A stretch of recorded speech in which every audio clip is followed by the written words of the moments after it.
For the blank for the salt shaker, we need a piece about 2 inches square by about 5 inches long. So this is obviously going to yield us a lot more wood than we need, but it'll get used eventually for sure. So the first thing I'm going to do is I'm going to make this cut to get rid of this split piece.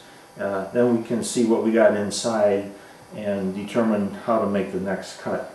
I've got the rip guide set up just as a guide. I'll actually be shoving this through kind of freehand because it is wobbly and there's not a square part on it. So I'm gonna just use this as a guide to keep me going straight, but I'll actually be doing it more freehand.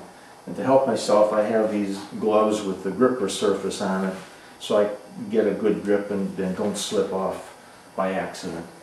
So now I'll turn the saw on and we'll get to cutting. Okay,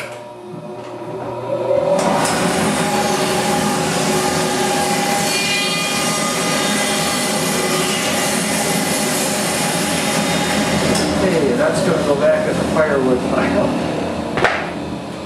And so far we haven't hit any of the spalting, but it does look like it's going to have a pretty nice grain.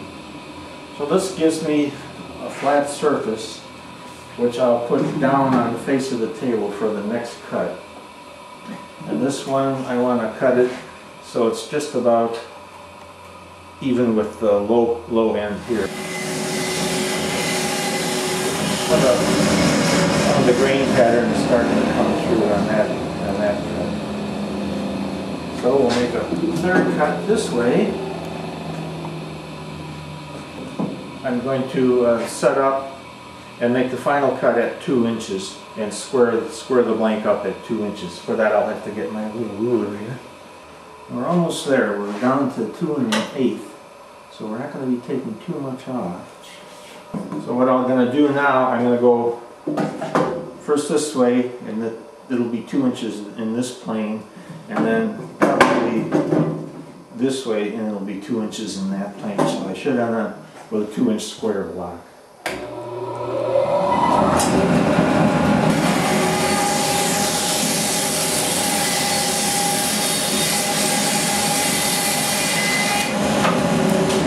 Oh, there we have it. 2-inch square. And now to cut the length of 5 inches, I'll study it a little bit. It looks like I'm going to have the most grain going on down on this end. So I think I'll cut it off of this end here.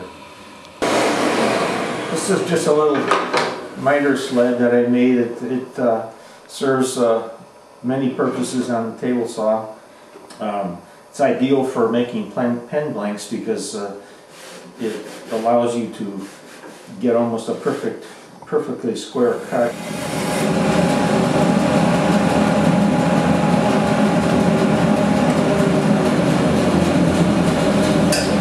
Now I'll measure over 5 inches.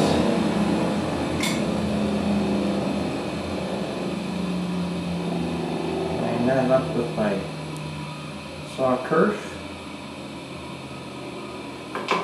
And I'll make the 5-inch cut.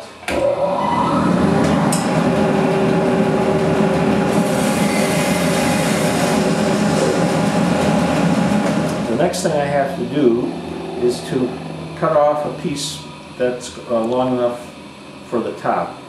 So I will cut that at 1 5/8 of an inch, which is how long we need it for the top.